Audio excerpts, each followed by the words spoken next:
Good morning, millennials. Welcome back to the Morning Toast. Jack and I both have a little bit of a nasal situation, so just bear with the nasality today, if you can. I'm on the tail end of a very sick weekend. Well, that means I caught what you got, and I'm at the fresh start of a brand new cold. But then I was watching Amanda Stanton's story, and she did a poll, is everyone sick or is it just us? So maybe there's something going around. And it did start with my allergies. It's like my allergies made me sneeze, gave me a cold, gave me everything else. So it is allergy season, which is maybe why everyone is sick. Amanda Stanton being sick in California doesn't mean anything to us. But there is such thing as the season. There is such thing as the post-Coachella flu. Yeah. And I believe I am currently suffering. The post-Stagecoach flu or the post-Coachella California flu. The post-Ingeo flu. Yeah.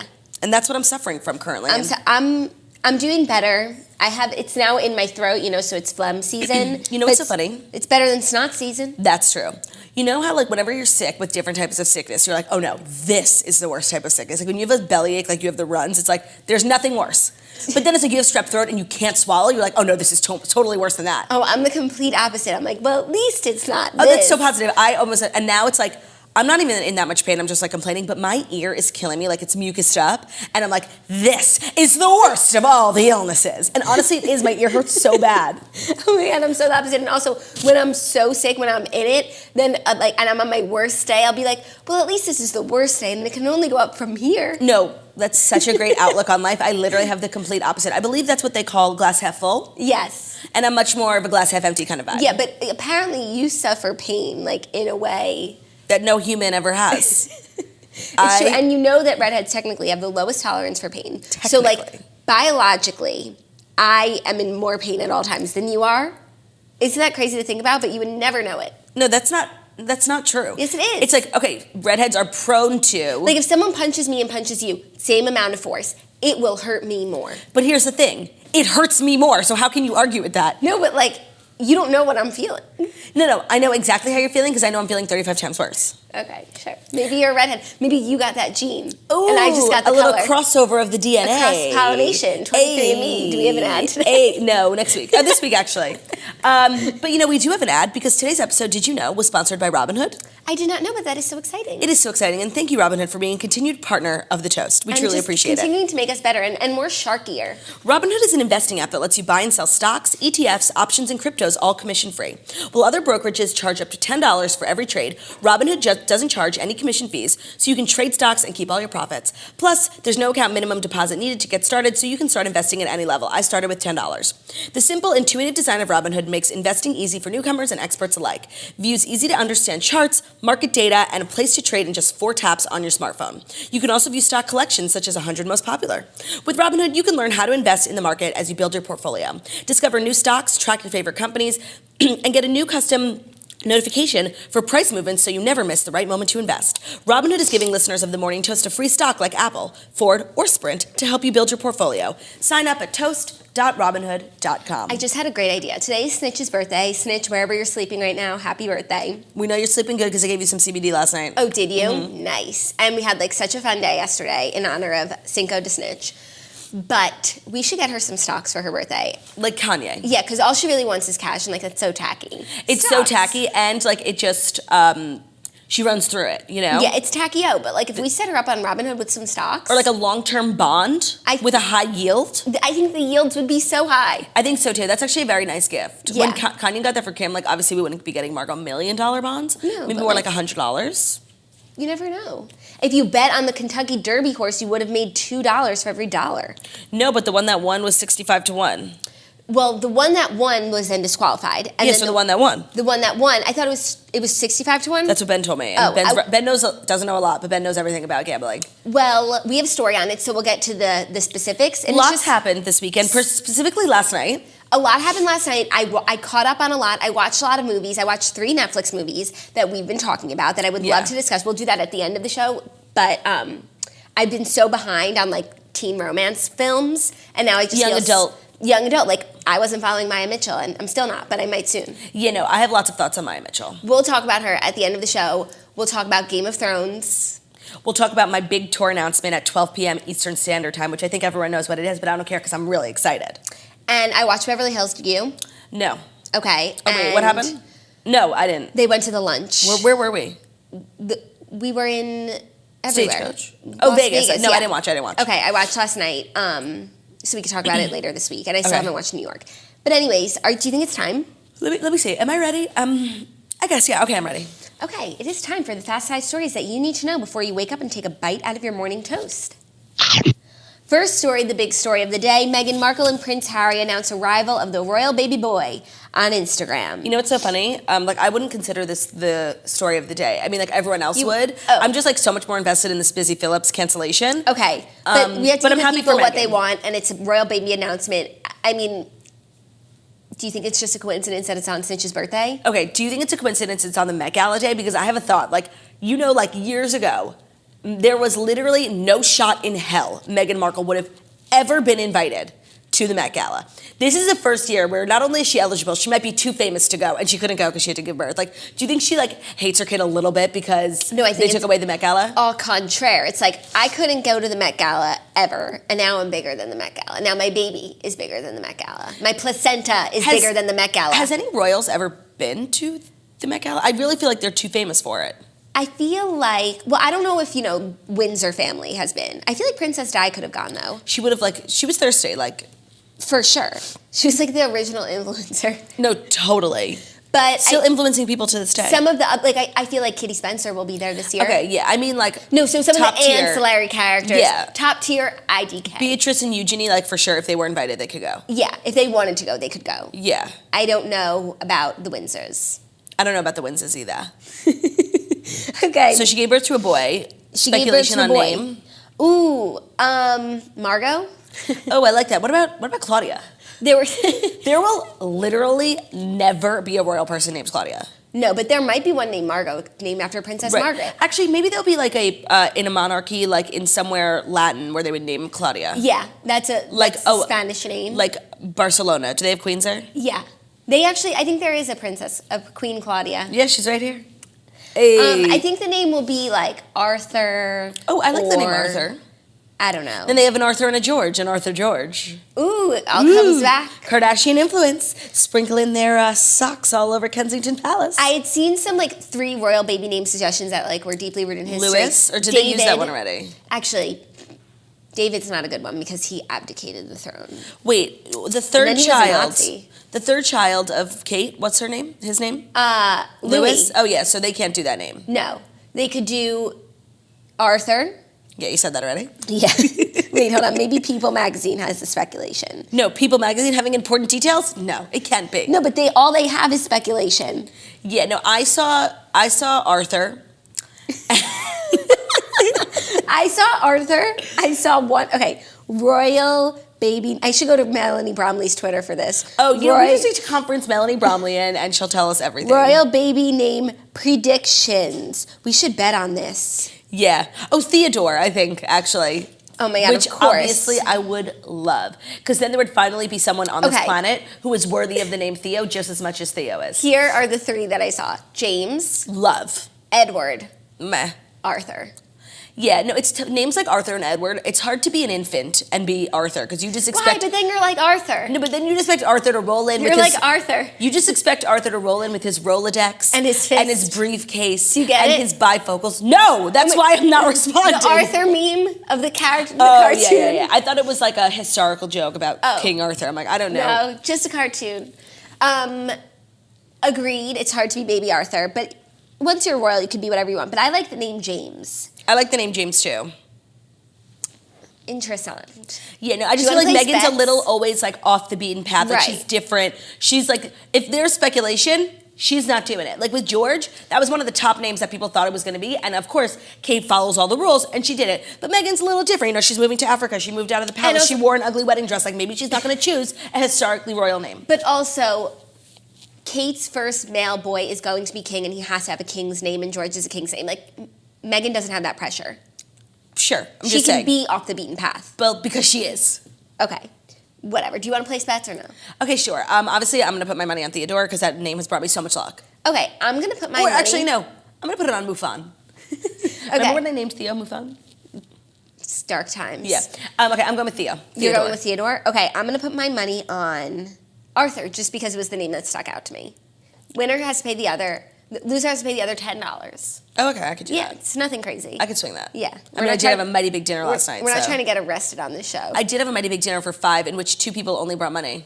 Well, because you chose the restaurant and it was cash only, and you said it was acceptable, like, to Venmo the person, and we did.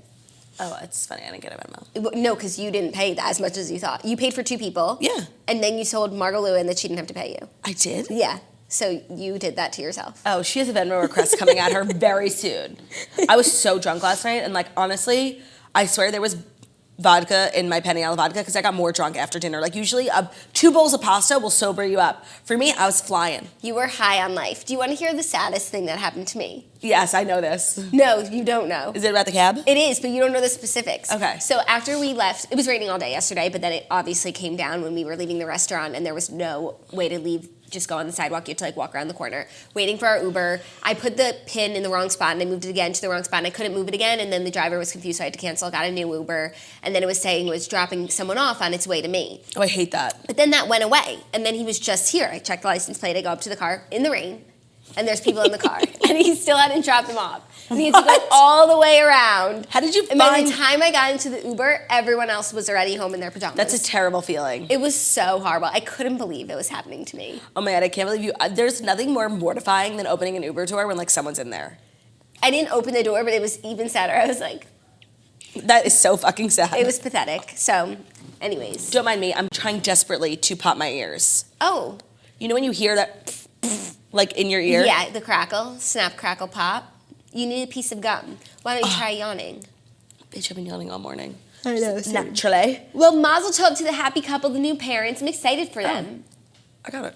I'm excited for them. They Me need too. this. They need the world to start talking about something else other than like their Marriage. feud. Yeah, and also like they need cousins with the Windsors so that they can all get along for the children. Yeah, you know, now it's like George is so much older than his cousins will be. He's gonna be like He's the the weird. Mason. He's gonna be like the weird older cousin. He's yeah. the Mason. Yeah. Charlotte's the Penelope.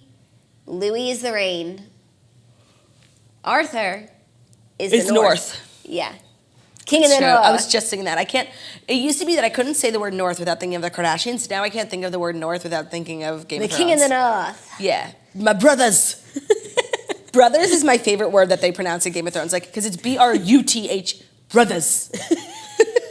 My favorite word is Sansa, pronouncing not lady. Also, the way that it's interesting to watch how they pronounce Sansa from the beginning of the Yeah. season because they were calling her Sansa, Yeah, they were. I think like it's- almost Sanser. I think actually in the North, you said that in one of the recent episodes, and then when I was watching back, I think in the North they always called her Sansa, and now that we're spending more time in the North, like Cersei always called her Sansa, Yeah. but in the North she's Sansa, and then Arya is like getting even shorter. Yeah, no, it's A. The shortest name is getting She's even A shorter. from Pretty Little Liars. And Arya is a name from Pretty Little Liars too, which is also why so many people are naming their babies Arya. I'm not gonna lie, it's not a name for me. No, because it's like, I'm not that much of a throne head. And I want to talk about Drake for a second, because we were at the BBMAs where he made his speech. What? That is so random. Where he made his thirsty speech where he was like, and shout out to Arya Stark for putting in work. Yeah, And oh my then God, Zach totally. and I That were, was so thirsty. Zach and I were talking about it last night, and he was like, that was so cool. I was like, it was a little thirsty. Like, it's the most watched show in the world. He was just trying to, like, be relatable. And he was like, no, he's just so cool. I was like, okay, agree to disagree. Then we're laying in bed, he shows me this picture on Instagram of Drake in a jersey that says Arya with a wolf and the Air Jordan logo, but Arya's jumping and stabbing. And then Zach admitted he was being thirsty. Okay, that is so losery. Yeah, it was like, you're big and, like, you don't have to struggle to be relatable. You don't have to stoop this low. No, you don't. Everyone loves you. It's fine. Just keep doing your work. Right. Okay, are you ready for our next story? Well, you were born ready for this story. Okay. E cancels Busy Phillips' talk show, Busy Tonight. And the way that it was announced was via Twitter, her Twitter, which was nice. They gave her, like, the platform, like, it didn't come out and she had to, like, explain. She tweeted it. And I have so many thoughts because I've been, like, on this Busy Phillips, like, thing since the show came out. And I was feeling really conflicted because, like, the show is bad. It's undeniably not a great show. But, like, I'm really happy that there's finally, like, a woman in late night who got her, like, really she got her show because people were loving her Instagram. And, like, that's all one Instagrammer can hope for, you know? Yeah. But I was conflicted because it's like she's out here speaking for women on the internet, and I just don't feel represented by this show. And then I would watch it and just feel so highly uncomfortable, like, with the singing and the nightgowns and just, like, the inside jokes that, like, we were supposed to get, but we didn't. Yeah. So now that it's been canceled, I'm feeling again conflicted because it's a bad show and bad shows shouldn't stay on television. But it's like sad that this platform, which was like supposed to be like for us, you know, like it's like, oh, the millennials again, they can't get their shit together. Yeah, it's like you never know when we're going to be given another chance now. Right, and it's also like, I did feel maybe canceling it was a little bit of a jump. Like, did she need to be on 5 nights a week for 10 minutes every night? No. One 30-minute episode a week is good enough. I totally agree with that. And I don't think she should have been canceled immediately. Like, it's virtually impossible. Like, Watch What Happens Live was on once a week. People loved it so much. I think they went to like 3 times a week, and now they went to 5 times a week, which is like a normal progression. But to start at 5 times a week, you're literally setting someone up for failure. I agree, unless it's just like such a great show. Right, and it wasn't. Which it wasn't. But the people are having like visceral reactions to this. And by people, I mean the toasters. Like, they feel either so harshly one way, like, good, she sucks, I hope she never has a career again. I saw the so harshly one way. And then one person being like, imagine if Busy read this, which is fair. No, but then the people who like the show like made good points. And it's just like, it does stink like that this was supposed to be for us, you know? Yeah, but I feel like E is constantly churning out programming for us. I don't think this is going to be our last shot. Like, Lady Gang is out here doing wonders for the podcasting world. So now I'm wondering if Lady Gang is going to get more nights a week, or Nightly Pop is going to get more nights a week. I think that Nightly Pop should get more nights a week. And Nightly Pop started out as 1 week, and then it went to 2, and like, it's that normal progression. Lady Gang's not live, though, and it's not a late night show. So I think once a week is perfect for them, and I just like love it. And I ran into Becca Tobin in the bathroom at Stagecoach, and she recognized me.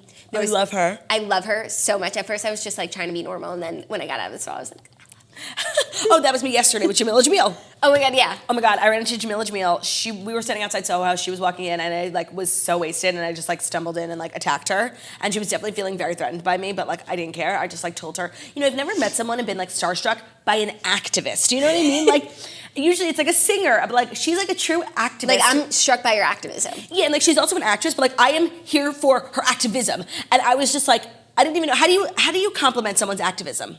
Yeah.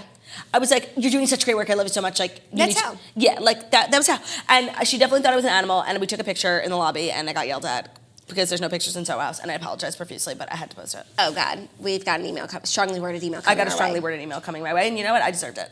Totally. Okay, any additional thoughts on Busy tonight? Well, I do have one thought, obviously, you know, can't help but make this about us. And of course. Obviously, you know, this it wouldn't be the morning toast if we weren't making things about us. Right, this one millennial venture failed, I understand. Very sad. And it is sad because, like, she does seem like a really nice lady. Yeah. And that's why she got the show, but it was like, just because she's a nice lady and funny on Instagram doesn't mean that she is a late night host, you know? Of course. But looks like there's an opportunity. Yes, and this millennial venture did fail. And might I suggest to E, the next time you go off on a millennial venture, maybe have some millennials. That is just my 2 cents, and I will leave it at that. Maybe have some millennials who are comfortable wishing fellow millennials good morning. Yeah, or who are comfortable, you know, using millennial jargon in everyday life. Yeah, I couldn't figure out what I was going to say, so I'm glad you filled in the blanks. Oh, but I just also had one more thought about Busy Tonight. Oh, it's almost like Busy Tonight only got her shit together like last week, just in time to be canceled, because I saw a clip where she had the girls from the White Chicks like dance off, recreate the dance off. It was the same characters, and I was like, yes, bitch, this is why we hired you. And it's like too little too late. Yeah, her final show was airing on May 16th, which when I first read that, I was like, okay, she has a few months. Apparently, that's next week. No, Jackie, and you know she's going to be like so emo and like and cry. she's going to sing her song for the last time, like Mr. Rogers. I'm totally watching it. With her like nightgown and her Allison Lou sights. Does she wear She wears them sights? every night. Really? Which is like one good thing that she does. Totally. Yeah. Anyways, goodbye, Busy Tonight. Goodbye, Busy Tonight. Hello, open time slot. Hello, open time slot. But also, I totally agree with you. I didn't think of it that way. Like, I think this should be a 1 night a week show. It's so much pressure. It's too much pressure. And you know what? It's like everyone in the world has been trying to fill the slot ever since Chelsea Lately. Like a weekly comedy, like talk, pop culture show. And it's like impossible to be done. Right, until it's done on every morning. In the morning. Yeah, that's the key. It's in the morning, hosted by 2 sisters who are beautiful and funny and talented. TV executives need to stop equating Instagram audiences with like TV audiences. Like just because 200,000 people tune into your Instagram stories every night does not mean those same exact 200,000 people are going to tune into your new TV show. No. Like, it's not the same. It's called proof of concept. Maybe having a web show first and showing that you can turn Instagram audiences into real audiences. And that you can helm a show for at least 1 hour a day, every day. And get people to stop working and stop breastfeeding to watch. Right, or to breastfeed to watch. Right. To take a breastfeeding break. Yeah. Important. I can't help but just think about how this affects me. And I'm thinking it's looking real good for me. Yeah, well, I'm happy for you. Thank you. Know that I am. That was good. That was dead or good? That was good. Okay, I thought you said that was dead. Okay, next story isn't so much news, but it just seems impertinent to the situation considering all the hullabaloo that's going on about tonight's Met Gala. Oh, yeah. Chrissy Teigen said she was going as a camp counselor. Lady Gaga didn't shave her legs. Wait, so everyone is agreeing with our misinterpretation of the theme? Apparently, people are very confused by the theme, which is why the New York Post has written an article, Met Gala's 2019's Camp Notes on Fashion Theme Explained. So apparently people are really confused about the theme because the way that they're presenting camp, which is that it's, flamboyance and extra Sequins. And theatrical and this, that is the Met Gala always. It's like Catholicism, campy. This, campy. Right. It's always on the next level. Comme des Garçons, campy. Comme des Garçons. To have campy camp. It's quite confusing and dare I say, superfluous? Redundant? Yeah. If last year's Catholic-inspired Met Gala was expected to be the most controversial, this year's could be its most confused. Yeah. On Monday, the Metropolitan Museum will host its annual bash for the Costume Institute, and the theme, Camp, Notes on Fashion, reportedly has the glitterati scratching their heads. It doesn't help that the theme for the party and the accompanying exhibit opening Thursday comes from a Susan Sontag essay published in 1964. Which, I can confirm that not one of the attendees has ever read. Right. Even Gala impresario Anna Wintour is nonplussed. What does that mean? Quote, they're making it more confusing with their big words. The only advice I ever really give to Costume Institute director Andrew Bolton is whatever the title of the exhibition is, make sure that everybody understands it immediately, she said in a recent Vogue.com video, adding that the theme has created a little bit of confusion. Camp, not the sleeping outdoors kind, but the sachet chante, over-the-top variety seen in the zany films of John Waters or the fabulous excess of RuPaul's Drag Race, in an esoteric concept historian Monica Sklar of the Costume Society of America tells the Post. Honestly, I hope RuPaul got an invite because, really, they're marketing what camp is, off the backs of his show. No, but why couldn't they have the theme be Drag Race? Right, or just drag. Right. Or, exuberance. Right. It's unbelievably confusing, and you really just got our hopes up with camp. No, Alyssa Greenberg made a great call. Still hoping the Olsen twins will come in over the top, Parent Trap inspired outfits. That would be fantastic. That would be fantastic. I'm still hoping that a few celebrities wear Sophie Sharts under their dresses in solidarity. A whistle around their neck. Which apparently Ariana Grande did anyways last year. Yes, but she would for be comfort, the one. For comfort. No, but we had said, if anyone was going to do it, it'd be Ari, and then it turns out that she legit did. No, I'm very much looking forward to lots of the outfits, but here's who I'm really looking forward to most. Obviously, any and all of the Kardashians who were invited. Kris Jenner is in New York. Kim is in New York. Kylie is in New York. I believe that's it. Kendall. Oh, is she here? I don't know. I literally forget about her. She's fine. Yeah. Then Casey Musgraves. Truly just can't wait to see what she feels like. She's going. She's in New York. I knew she was going a month ago from an insider, but I couldn't tell.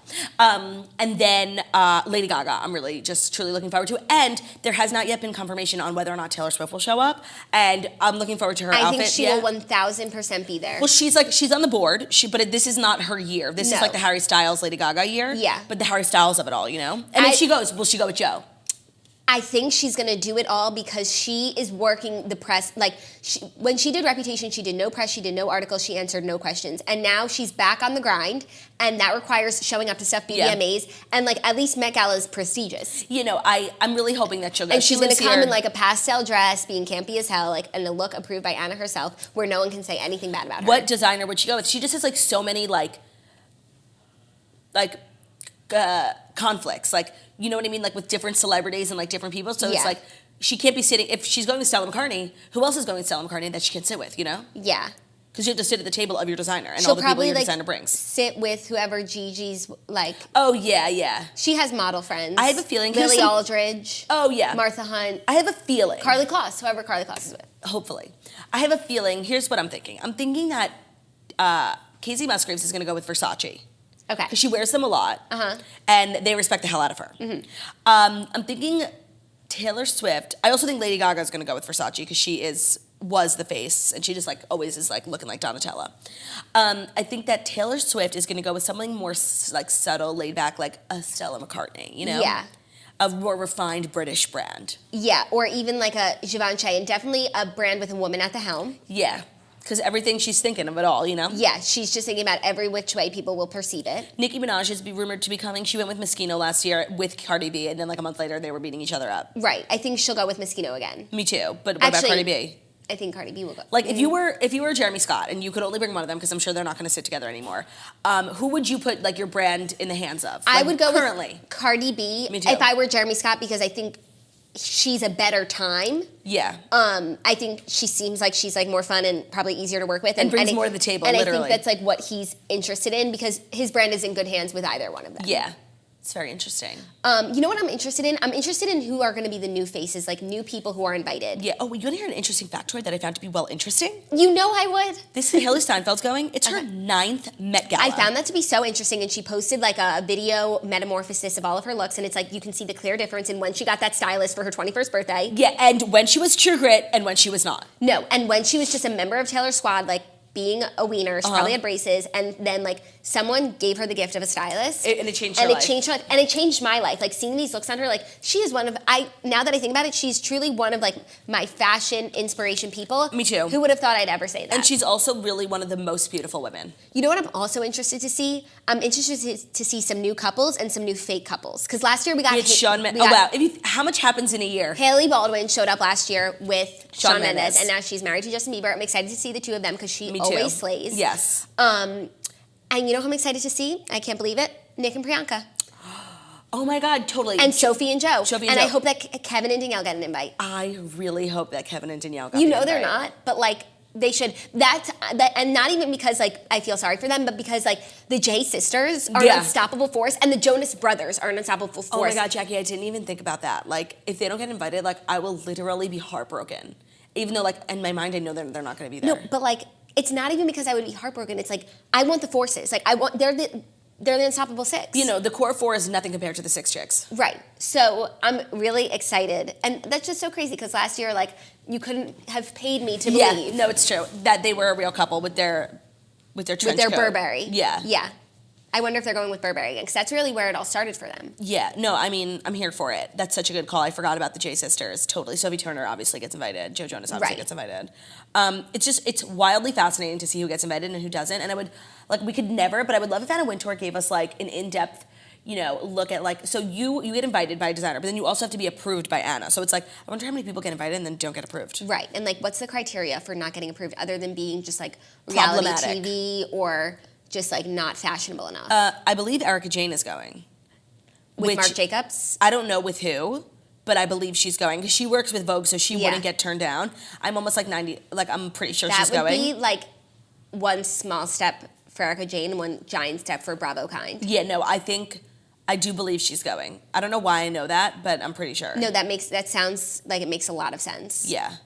And I'm curious, like last year also, like Cole and Lily showed up, like they were invited for the first time. Cami Mendes confirmed on her Instagram that she's going, which is so crazy because I feel like last year she was probably like having a breakdown that Cole and Lily got to go. And not only that, they were truly like the stars of the event. No, she put in the work this year to get invited. And I watched her now in 2 Netflix movies where she was a supporting at best role. She like she was barely in them and she stole the show. Like, I watched this movie, The New Romantic, on Netflix. I told you about it. Yeah, you did. She's in it briefly, and she's just like incredible. And the movie is so interesting, and it's just not what you would expect. And I want you to watch it. I'm curious on your take. I will do it.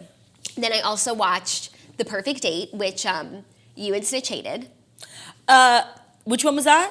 Noah Centineo. Oh, I did not like it for one reason and one reason only. Laura Morano. She doesn't do it for me. She ruined Allie in Austin, and now she's ruining movies on Netflix. She had such a bad fucking attitude the whole movie, and like she was just pissing me off, like on screen, off screen. She wasn't worthy of Noah Centineo's love, and that's all I have to say. And honestly, justice for Lana Condor. Just like one big flaw I want to point out in the movie is like Noah Centineo like wasn't about to lie to Camila Mendes about where he was from until like Laura Morano lied for him, and then he got in trouble for lying about it. You know, and like he really like it was like he's turned into a bad guy. I'm like he didn't do anything wrong. No, he's just hustling, and like really, he's not going to go to Yale. Oh my God, so stupid. And why does it have to be Yale or UConn? Like, what about Colgate? Oh, please. No, but you know, like, why does it have to be Ivy League or your dad's professor school? Like, why can't you just go to any other school that will accept you as you are with your good grades? But isn't UConn like a really good school? Is it? I'm pretty sure it's like one of those like never heard of like math schools, like Caltech. Like MIT? Am I right? No? Oh, never mind. Okay, They were saying it's a public college. So that doesn't mean it's bad. No, but like, I don't know. I'm not going to speak on it, but I'm just saying. So you ended up going to like community college? Yeah. There's just like so many other schools in between what we think might be community college and the Ivy League. Like Colgate. I don't know why they were making it seem like Ivy League colleges like make you into a bad person. I mean, it was stupid. It was stupid. They do. Fuck them. Fuck them. That's what you get for not accepting me, Harvard. Totally. Imagine if I had went to Harvard. I know. You would just My life would be so boring. Yeah, it really would. You would definitely not be girl with no job. I would definitely not be the host of the most prestigious morning show on television. No, you wouldn't. On computers.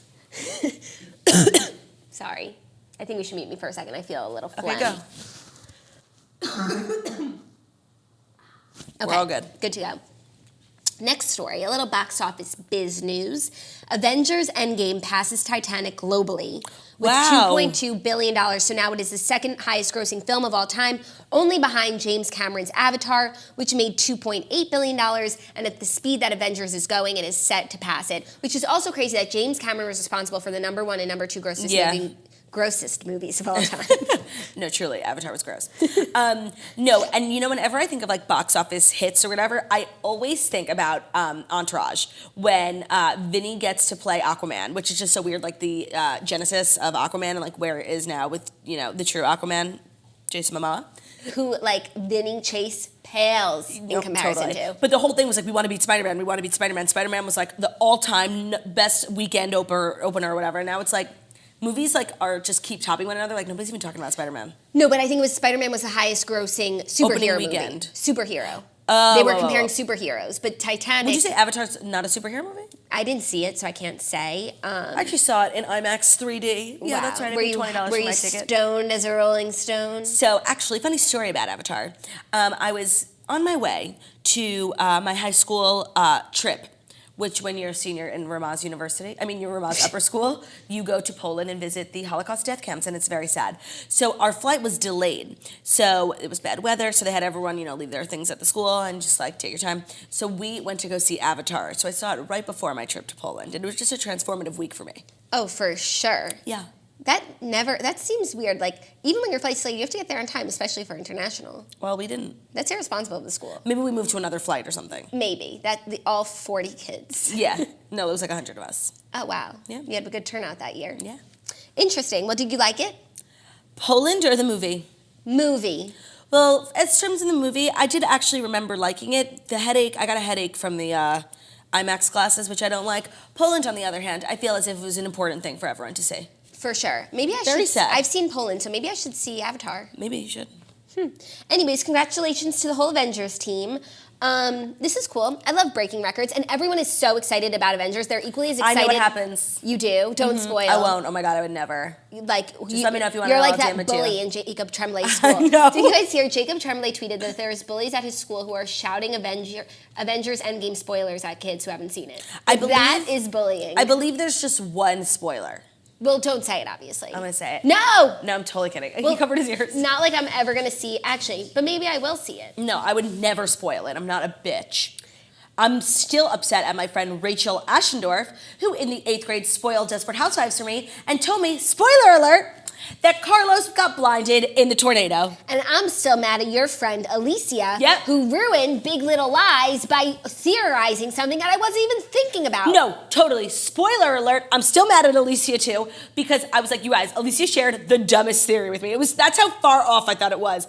And obviously, and she claims that she didn't read the book and nobody told her the spoiler alert. I'm like, you're such a fucking liar, Camille. She's like, I think that Nicole Kidman's husband is the one that raped Shailene Woodley. I'm like, no way! I'm like, that guy had red hair. I was like, there's literally no way. And that's what ended up happening.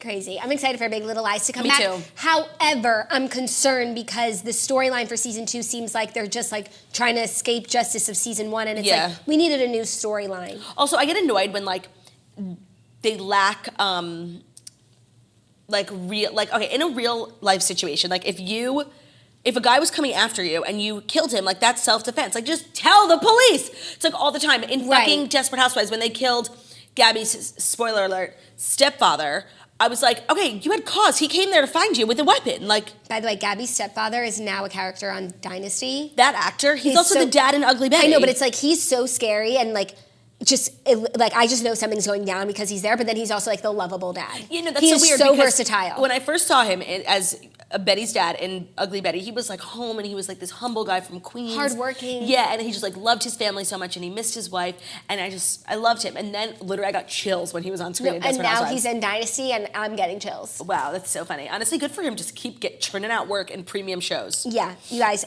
this is my weekly reminder. If you don't watch Dynasty, you have to start watching it. It's the greatest show on TV, scripted right now, other than Game of Thrones, obviously. Okay, are you ready for fifth and final? And by the way, I'm talking to you too, because I know you're not. No, I'm just like a little behind on Fallon, but I will get there.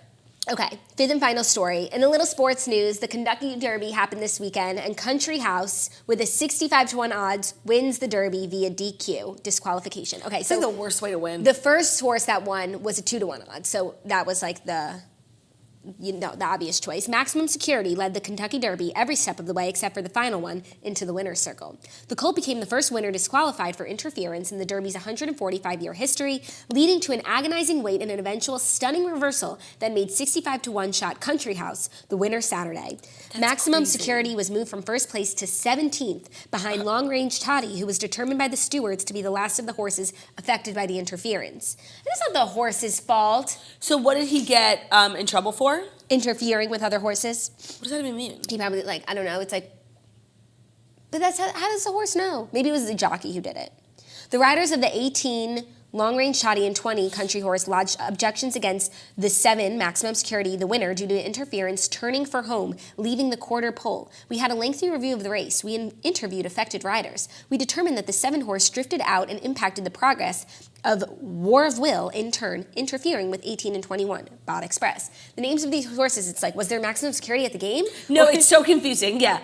But here's the thing. Okay, so if the horse now, Country Road, whatever it's called, Old Town Road, if he now wins the other, the... Triple Crown. Does it still count? Because you only won by disqualification. Well, if he were to win the Triple Crown, which hasn't been done, well, actually, it was done recently by American Pharaoh. Okay, yeah. but other than that, it's a big deal.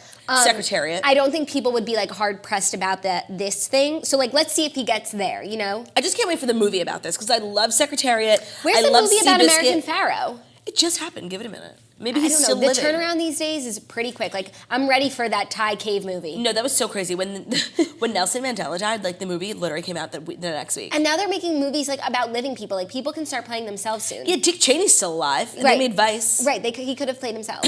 That would have been innovative as fuck. No, but what was really innovative was Christian Bale's makeup. Wasn't Christian... Oh. Yeah. Christian was? Bale played Dick Cheney. That's how shocking the makeup was. That is shocking. You need to see a side by side. I can't wait for Shots of Sunset to come back on television. When he won the Golden Globe for Vice, I looked it up to see who he played because I was like, oh, does he play George Bush? Right. He doesn't really look like him, but I guess okay. And then I saw he played Dick Cheney, and I was shook to the core. He's really an actor. You know? I know, but his comb over in American Hustle still gives me PTSD. No, that movie, The Fighter, really just you see a movie and it changes you. That was me in The Fighter. I didn't see it. Great movie. Toast movie of the week. Maybe. Gotta bring that back. I know. Now that I have my TV set up, it's exciting. I have so much mucus in my ear. It's I can't hear a thing. Speaking of my TV setup, I was able to take in last night's Game of Thrones in my new apartment. It was my God. an incredible experience. I watched Game of Thrones when I was still drunk, so it's all coming back to me now in the words of Celine Dion. But, fine episode. I'm really continuously let down because you want to know why? It's when we first started watching the show, they made us feel like no character is safe. Even your most beloved is gonna die. So I totally thought last night Jaime Lannister was gonna die, maybe Tyrion, on 2 occasions. And I'm just let down now, when I'm not devastated over the loss of characters. That's what... Missandei? Okay, I'm not gonna lie, Missandei? So? What? She was the pure 11-11, make a wish, justice for Missandei, justice for Missandei, justice for Missandei, kill Cersei. Actually, that's such a waste of a wish. But yeah. I mean, it's already written in the stars. Yeah, and also justice for Missandei, she's dead already, so. Yeah, but avenge her. Yeah, no, fucking it's just Dracarys on their ass. Of all the characters that I beloved, Missandei. No, but Missandei, when you think about her, first of I all, would have been more devastated over Grey Worm. Sorry. Okay, because that makes sense, but they're both so. Actually, Missandei's never even killed someone. She's so pure. She's such a good advisor to Dany. She's Dany's best friend. Dany is losing everyone. Yeah, she's fucking going mad. And by the way, so am I. I'm with her. Dany is getting to a level that I just can't tolerate her anymore. I saw the funniest meme. It was we have to tell them what we do after, but I saw such a funny meme where it's after everything Dany's been through, do what your daddy said, girl, burn them all. But Claudia and I love to play this game after every episode of Game of Thrones. It's just because like everyone out there who watches Game of Thrones like thinks that they are a encyclopedia of knowledge and humor, and they like are just the most creative, funny, witty people, and they're just like hilarious, and they all need to be heard on Twitter. And there are so many funny memes that come out of Game of Thrones, but there are so many awful ones. And last night I think I found the worst one, and I think we should post it to the Morning Toast. Let's do it because but it's like so mean to the person who wrote it. We'll cut them out. Okay. We won't give them credit. Yeah. Okay.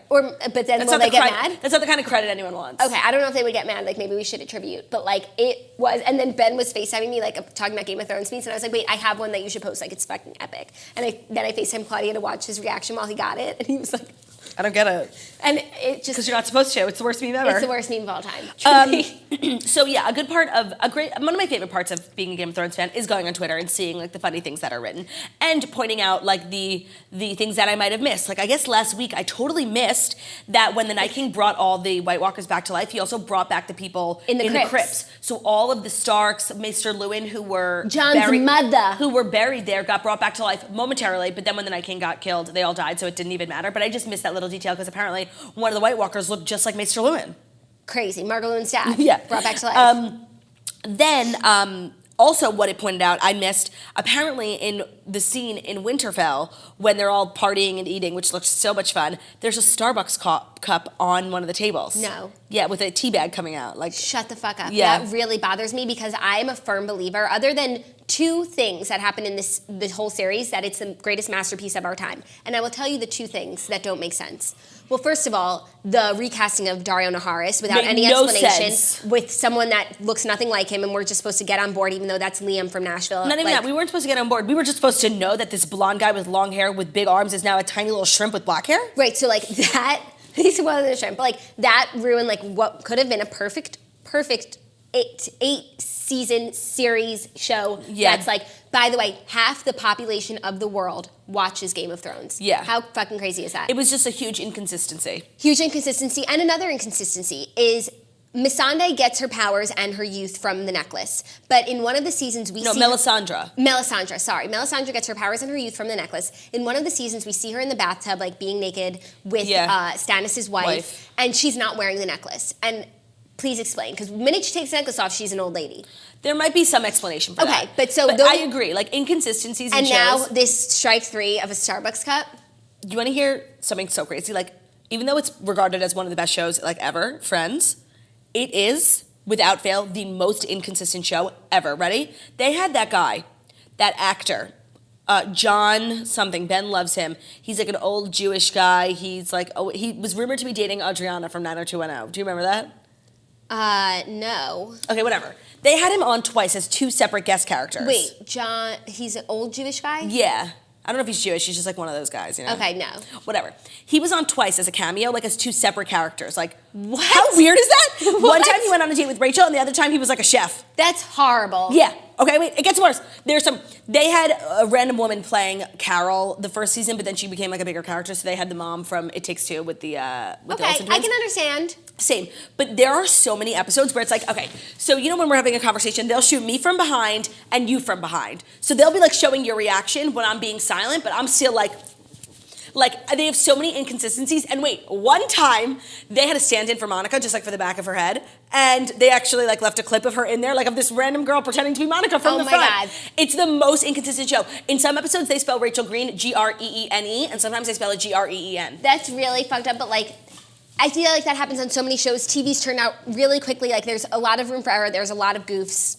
That's okay, but like, Game of Thrones is a masterpiece, and so like for a Starbucks cup, like that's fucking unacceptable. $15 million on an episode, and you're gonna leave a Starbucks cup on the table? You made us wait 2 years for an episode, and you're leaving the Starbucks on the table? Oh my God, I have to see that. Okay, putting that aside, let's talk about the episode, the big things that happen, because fucking Gendry is my Lord and Savior. And fucking Arya's an ungrateful twat. No, but like, I understand she's not a lady, and he should know that because he said that to her before. Like, oh my God, but he didn't want her to be her lady. No, but like, he should have been like, you come with me to Storm's End, and we'll slay the world. He was just trying to be romantic. Did he say like you have to wear a skirt now? No, like he was. And by the way, like oh my God, she was being so unrealistic. Like, he just said, be my lady in a romantic way, aka because we're married and you'll technically be my lady. But, like, I love you and now I have a kingdom and you're a proper lady. Like, I was, like, that was so sad. It was so sad. In the words of Bo, I was dick punched in the heart. I was devastado. But Arya's obviously gonna like go off and be an assassin, and she'll probably go back to Bravos, and like she's just an international woman. Well, a lot of people think she's gonna go to Cersei and take Jaime's No, space. but like after the last war, where will she go? Why not Storm's End? Because she has like. And she said this is the last time she's gonna be at Winterfell. Right, and she has justice to serve. I can't. Okay. I feel like the attention from killing the Night King is like getting to her a little bit. No, but it's like also revel in it. Like have a drink, bitch. Yeah, have sex again. Like, come on. Yeah, it's like she used Gendry. Oh my God. And now I just want to say, like, truly, I feel as if we need to serve justice for Tormund because he lost the Battle of Brienne to Jaime Lannister, and Jaime Lannister was a fuckboy and just fucked her over. Okay. The Jaime Lannister of it all, and it's like, I never shipped Jaime and Brienne. She made the wrong choice. And it's like, girl, you've been waiting so long, and like, now you're like, you know, people lose their virginity to the wrong guy because they're young and dumb. But you're old and wise, so you have no excuse. But you know what? It's like, no matter how old or how wise you are, like, you always go with the fuckboy. It really was a remarkable lesson. Like, that was the moral of the episode. Like, but do you think that Jaime really has turned back to the dark side, or he's going to King's Landing to kill his sister? Oh, like you think he was being an actor? I don't think that all of those years of character development were for nothing, and that he's just. I think he had to tell Brienne like the only thing that he could say that would make him let her leave her. Yeah, and not like run after him. Right, and not come with him to say she's going to kill, like to protect him. He had to get away from her because he has to do this thing. Okay, I mean, I just like love Jaime so much, and like I was really like rooting for him, and it was like a letdown moment. I didn't think for one second that he might have like been being an actor, and if that's the case, I love that. Also, speaking of character development, I was really disappointed in the way, and I don't think like if these were real people that this would have happened. That Bronn was such a cutthroat. Like I thought he would have totally went to them and been like, "Hey guys, your sister wants me to kill you. Like, what's your offer?" Not in such like a fucked up way where it's like he's such an assassin and like that those friendships meant nothing to him, because I know that they meant something. Yeah, I mean, I actually really thought Jaime was going to die because it's like we just saw him with Brienne. They keep making us love people, and I think they're going to die right after. I mean, right after Missandei and Grey Worm are holding hands and smiling, and I said to Zach, people are dying. Yeah. So I'm not happy that Jaime or Tyrion didn't die, but I was really like expecting it in that moment. And that was like a bad deal for Bronn to make. Highgarden? Yeah, but it's like these people are now losing. They're losing, but they're going to win. Okay, but who knows? There's just so much turmoil in Dany camp, you know? Yeah. And like, I'm not here for it. And you know what?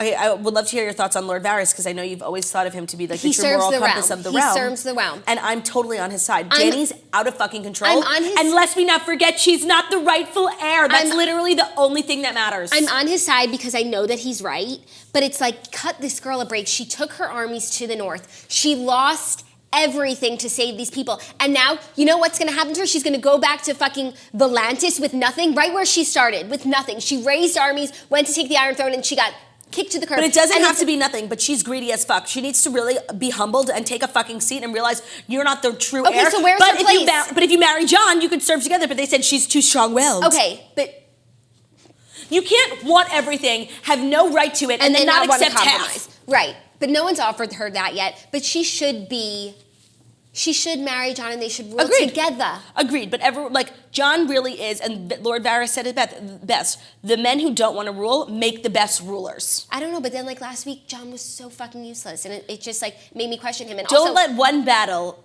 take down years of service and honor. I understand. And he made a really great speech that was like very kingly. Yeah, Lyanna Mormont just like laying her to rest was truly tragic. Truly tragic. And like Sansa's being a little shit starter. Yeah, but you know what? She needed to. Did you see Ben's meme? He literally was up all night refreshing his Instagram because he thinks he's going to go viral. I hope he does. Everyone go check it out. It's actually pretty good. It was really funny, actually. Ben is like, oh wait, I was literally falling asleep. And then I woke up 10 minutes after I fell asleep with acid reflux. I thought I was choking. It was so scary. I was like, wow, I need to stop eating. And Ben was like still on his phone making a meme. Also, I know this is horrible to say, but like I want Dany to burn them all. I want everyone to burn Dany. Because She's also really we spent so many seasons in King's Landing, and those people are horrible. Right? No, I don't know why now they're like suddenly making it seem like the people of poor King's Landing. Innocents. No, they're evil. Remember what they did to Sansa? Like literally, they took her out back in the barn and were going to rape her till she died, but the Hound came. Right. They're evil monsters. They're evil monsters. But also, Cersei made them that way because she like starves them out. But also, it's sad for the children. But like Varys could save the children. Like get them all. Like he has his whispers. Get all the children like to an orphanage. Burn them all. Yeah, no, there's so much that can be done. Also, we've never seen the outside of King's Landing. And Missandei condoned it. She said Dracarys. You know, when she said it, I thought a dragon was going to come. But it was just a flag. I'm like, oh, she has power. Yeah, or that Also, like, why didn't Danny, like, it's like, Danny could have done more to save Missandei. I don't know. She did the right thing in that moment. She could have gone mad, gotten on her dragon, and the dragon probably would have died because they had all their arrows ready. Yeah. But her and Grey Worm, like, actually, they weren't mad in that moment. They turned around and did nothing, which is all that they could do. You know what's so funny is, like, really the power of perspective. Because for 7 seasons, the writers and the producers made us love Danny. She's a queen. She's the helm of feminism. Like, we love her, fierce Khaleesi. Now they've really made everyone turn on her, just like with a little bit of editing. Right, and also just by, like, taking away, like, things to her that she's just emotional. Like, she lost Jorah. I don't think anyone is understanding the significance. And now she's lost Missandei. And she's losing Jon, and she has nothing. She has... Okay, but you know what? A good ruler... She has a football team worth of soldiers. A good ruler... Yeah, when they were all standing outside, like, that was super sad. She has... A good ruler, like, needs to be a little bit more, like, not emotional. I know that's bad to say because, like, she's a woman, but, like...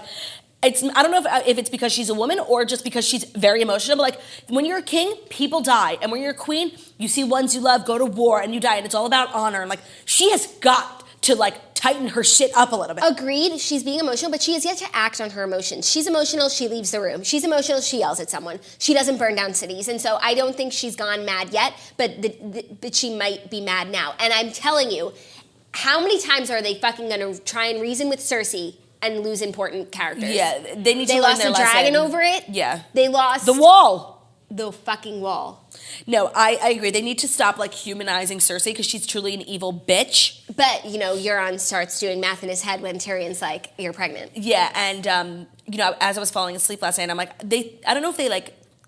think of, like, do they have calendars like back then? Like, I don't know, but it's like when she gives birth to a baby, that'll probably be like a month or 2 early, and the baby's like totally fine and healthy and not premature. Like, I bet they're gonna be confused. And the baby is blonde of hair. Oh, right, but you know, if you're on his little history but you know what? It's so the crazy. Seed is strong, bitch. Right, it's so crazy because now we're truly like back where we started. Like, Daenerys has nothing. Cersei's raising bastard children and pretending to this man that it's her kids. And it's just also so crazy because, like, she started out with so many kids, Cersei, and, like, now she has none. I know, but just like the witch predicted. And the witch never said she's going to have 4 kids, so she's dying. She has to die. Like, there will be no justice in this world. I don't even care if the North wins. I just need Cersei to die. Yeah. And I just need a Targaryen on the Iron Throne. People are saying Sansa for the throne. No, I'm not here for all the, respect that Sansa's getting because I don't forget, because lest we not forget, literally everything that happened after season 1 was Sansa's fault. No, but not even that. It's like up until Daenerys telling Jon that she can't tell anyone about the secret. Oh, she was being so unreasonable. She was being so unreasonable. And again, not a true honorable ruler. But to me, that was the first thing that Daenerys did wrong in the North. Like, Sansa is such an ungrateful little bitch. They could not have won without Daenerys and her armies and staved off the Night King for that long. And Sansa acting like Arya saved the North. Like, she did, but like, no, I agree. This was a collaborative effort. I agree. And so Sansa being so hellbent on not liking Dany is fucked up to me. And also, if Sansa were to take the Iron Throne, it would go against everything that she said about the North being a separate kingdom that she is willing to rule. No, I don't think Sansa wants... That's not her angle. The best leader. Yeah, no, but that's not her angle. Like, I think her goal here is just to keep her family finally together in the North and just, like, go back to the time when they all used to, like, shoot arrows at the targets and, like, have soup for dinner. Yeah, but... I'm gonna have red beans She wants for to dinner. Keep Jon there, too. And it's like... Maybe they should get married now, but that's gross because like they grew up as brother and sister. Like even though what they said was interesting was that though that like them being related isn't a big deal if they get married. It's only a thing. It's only like a weird thing considered in the North. Like the people in the North don't marry each other. Yeah, the people in the North are normal. Yeah, right. It's like you think the people in the North are like hillbillies. But I think it really is different. The fact that they weren't raised together, like she's his aunt and each other, but they never knew each other. They grew up on opposite sides of the world. Like I could 100% reconcile them being together. When they were kissing, I didn't think it was weird. No, I don't think it's weird at all either. And I'm not here for people being like that's a reason why they shouldn't get married. I completely agree. I think maybe a reason why they shouldn't get married is just because like Dany's a little crazy, but like that's it. And you know what? I hate to say it, but Dany's turning into her father. No, but now I understand why her father was the way he was. Burn them all in King's Landing. They're a piece of shit. Yeah, totally. They kill Missandei. They were just following orders.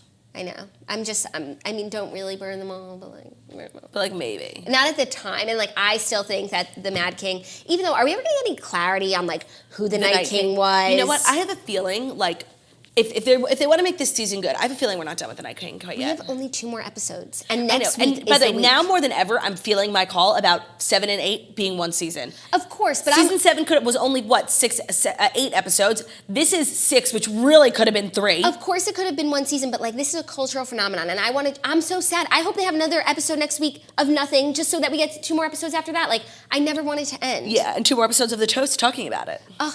What are we gonna do afterwards? We should start from the beginning and start talking about each episode. I was just really like heartbroken for Brienne when her like knight in shining armor just ran away on a horse. She should have known. She should have And known. like Tormund was the man for her. Oh my god, Tormund had so many great one-liners. And like Tormund, who here shit in my pants? Tormund is cuter. Agreed. Tormund is funnier. Agreed. And Tormund is sweeter. Jamie's richer. Still, And arguably more when handsome. Tywin Lannister died, he said that there was no more like they weren't mining they didn't have any more gold. They gold. have nothing. That's true. All they have is like power to yield. What's so interesting is that like through the test of time, like Cersei has had her fucking ass on the throne since the very beginning. And even though she has no kids, no husband to like really, when she was like weaning, she was like the reigning queen. What was it called? Queen Mother? No, Queen Regent. Queen Regent. Like she had always like a reason to be there. Now she got no reason to be there, but she's still sitting down. No, just nutcasery is why she's there. And because of what happened to her with like the Sept of Baelor, and like once she went through it, she was like, these people can all fucking burn. But that Maester who she like brought back to the Citadel and like is so crazy and made the mountain into a monster, he gives me chills. Oh my god, he's so crazy. Yeah, he's insane. He's truly like, you know what he gives me? Like Mangala vibes. Oh, for sure. Just like putting people out. Human and, like, experiments. Yeah, he's a freak. Totally. Well, on that note. Oh, what time is it? Okay, it's 11:30. Everyone make sure in 30 minutes to tune into my Instagram where I will be releasing, okay, I'll just tell you because like whatever, it's not that big of a deal. Okay, I'm gonna tell like the whole thing, okay? So in 30 minutes, I'm gonna be announcing the fall shows. It's the final leg of the Dirty Jeans tour. I'm kind of sad about it, like, because it's almost over, but I'm hitting all the towns that I haven't hit yet that everyone's been like begging me. I'm going back to Chicago, we're doing Los Angeles, San Diego, San Francisco, West Coast, we're going to Toronto, we're making this a fucking global tour. Yeah, that's right, it's the Dirty Jeans World Tour. And we are ending the show in my hometown of New York, which is just like so exciting because I haven't done a show here in like over a year. But what's even more exciting is that I am doing one of my life's goals, which was one of my 5-year goals. For the Dirty Jeans tour, and just like my career in general, was to play at the Beacon Theater.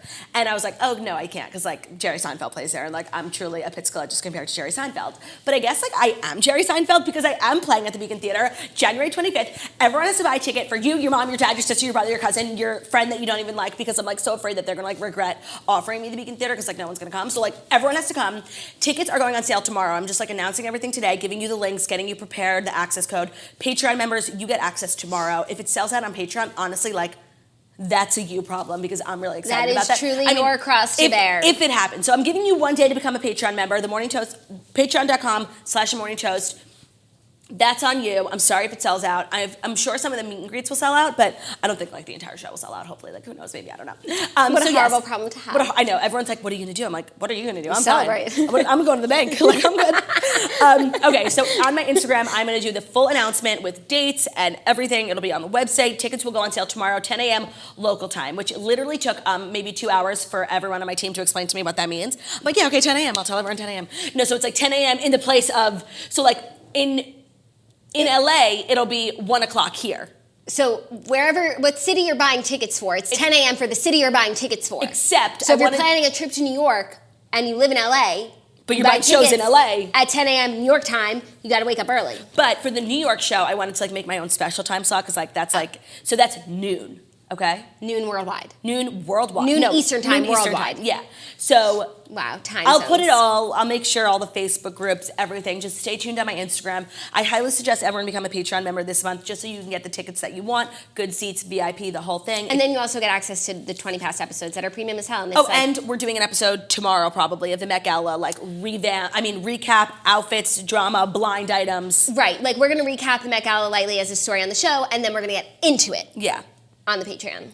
So I'm just like truly so excited. I love you guys so much. Like thanks for coming to my shows consistently. Like if you have been to one and you want to come again, like that's fine too. Like I will not be upset. As someone who's been to a bunch of different shows at different stages of the tour, that's true. I can say that it really changes every time, and it just gets better and better. And by the time she hits the Beacon, Jerry Seinfeld. Who's gonna shit in my pants?